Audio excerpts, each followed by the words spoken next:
Halo, selamat malam pemirsa. Apa kabar Anda? Bincang virtual seperti biasa setiap hari Kamis hadir menjumpai Anda. Tetapi pada kali ini kami menjelang perayaan Tahun Baru Cina, maka hadir tidak seperti biasanya pada pukul 20, tetapi kali ini pada pukul 21 waktu Indonesia Barat. Dan seperti yang saya katakan tadi, dengan adanya perayaan Tahun Baru Cina, maka sesuai dengan tema kita The Year of the Ox yang merupakan juga tahun kerbau logam, maka kami akan mengangkat tema prospek bilateral Indonesia-Cina 2021. Nah, saya akan menghadirkan narasumber yang juga spesial pada malam hari ini, tetapi sebelumnya saya akan ajak Anda untuk menyaksikan dulu tayangan yang berikut ini.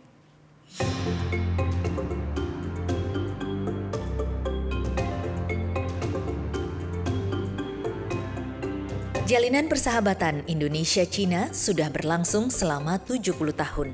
Suka duka telah dilalui bersama, namun hubungan keduanya semakin mesra selama 20 tahun belakangan. Kedekatan ini tentu memberi keuntungan yang mutual bagi kedua negara. Baik Jakarta maupun Beijing sama-sama mengakui bahwa keduanya merupakan mitra strategis dan komprehensif. Indonesia yang letaknya strategis di Asia Pasifik serta kekayaan alamnya berlimpah, tentu menarik bagi banyak negara untuk mengambil manfaat dan menguasainya. Sementara Cina yang merupakan salah satu raksasa ekonomi dunia, juga merupakan pasar yang potensial bagi Indonesia. Selama 70 tahun menjalin hubungan diplomatik, sudah banyak capaian penting yang telah ditorehkan di berbagai bidang, mulai dari politik, ekonomi, perdagangan, pendidikan, olahraga, hingga sosial budaya.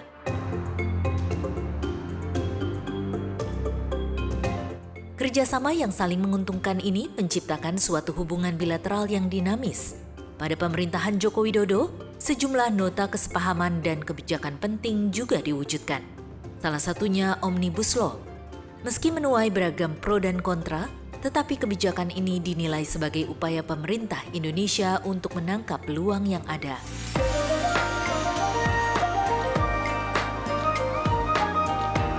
Tentu masih banyak pekerjaan rumah yang perlu dilakukan, seperti meningkatkan daya saing dan penetrasi produk dalam negeri di pasar Cina.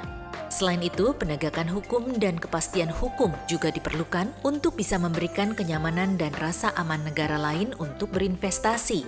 Yang pasti, di tengah pandemi seperti sekarang ini, keduanya diharapkan bisa saling mendukung dan bersatu dalam mengatasi dampaknya terhadap perekonomian dan kehidupan sosial masyarakat.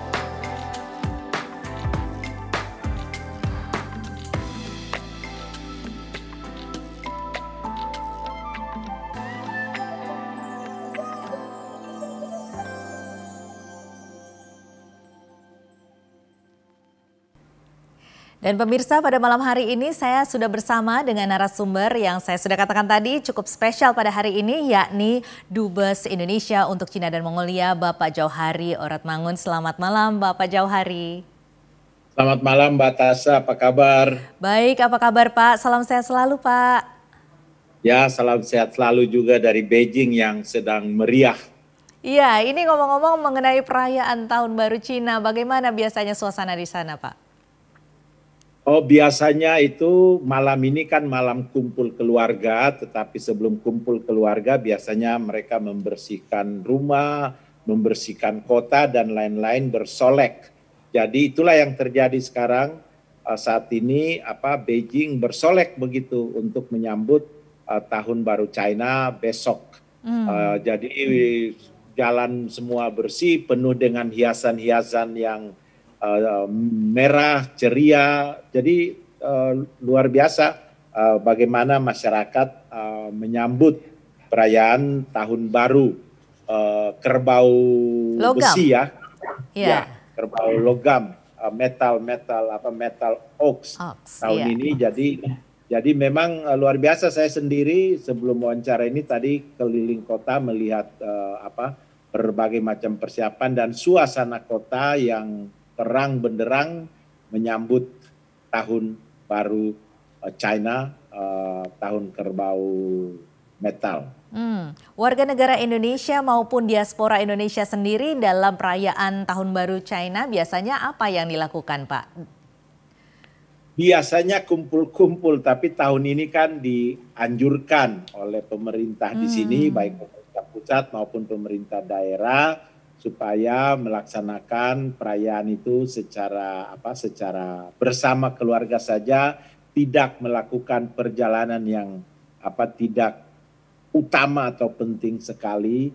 Maksudnya itu semua guna menghindari penyebaran COVID-19, di mana saat ini kan tinggal 2.000-an kasus, jadi sudah bisa dikontrol sehingga ekonominya sudah bergerak lagi.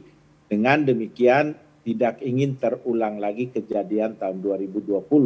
Karena itulah dibuat himbauan-himbauan seperti itu, dan tentunya diaspora Indonesia di sini adalah warga Indonesia yang patuh juga mengikuti ketentuan dan peraturan yang dianjurkan oleh pemerintah Tiongkok.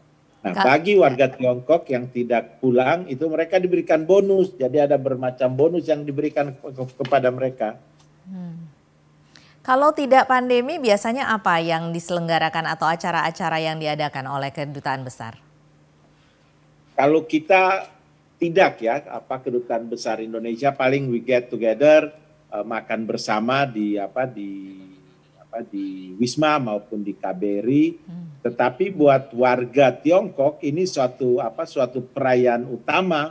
Jadi luar biasa kalau tidak ada COVID, pandemi itu suasana perayaannya akan sangat terasa, baik perayaan yang dilakukan secara massal oleh berbagai organisasi maupun perayaan yang dilakukan oleh pemerintah sendiri.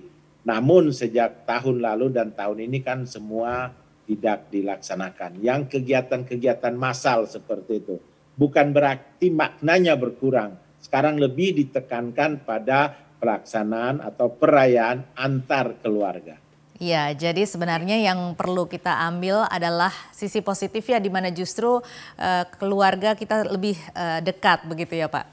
Betul, semakin dekat. Jadi malam ini kan malam kumpul keluarga kurang lebih begitu sebelum perayaan besok. Baik, ini singkat saja Pak, kembali kepada topik kita pada malam hari ini. Bagaimana Anda melihat selama 70 tahun hubungan Indonesia dengan Cina, bagaimana dinamikanya, kemudian juga evaluasi Anda sendiri? Saya kira ada ups and down. Itu biasa dalam hubungan, bahkan kita berhubungan dengan tetangga kita pun kan ada ups and down. Namun demikian kita berhasil memanagenya, mengaturnya, sehingga dalam saya kira seperti pengantar tadi 20 tahun terakhir itu terjadi peningkatan yang signifikan antara Tiongkok dan Indonesia, antara Indonesia dan Tiongkok. Bahkan di 5-6 tahun terakhir ini kalau hubungan itu diukur dengan angka-angka itu terlihat, karena dulu kita sejak 2003 itu strategic partnerships, dan sejak 2013 itu dinaikkan levelnya menjadi comprehensive strategic partnerships. Jadi kalau dulu teman, sekarang kita bersahabat. Baik Pak Jauhari, kita akan membicarakan hal ini lebih jauh, tetapi kita harus jeda dulu. Pemirsa tetaplah bersama kami, Bincang Virtual akan kembali sesaat lagi.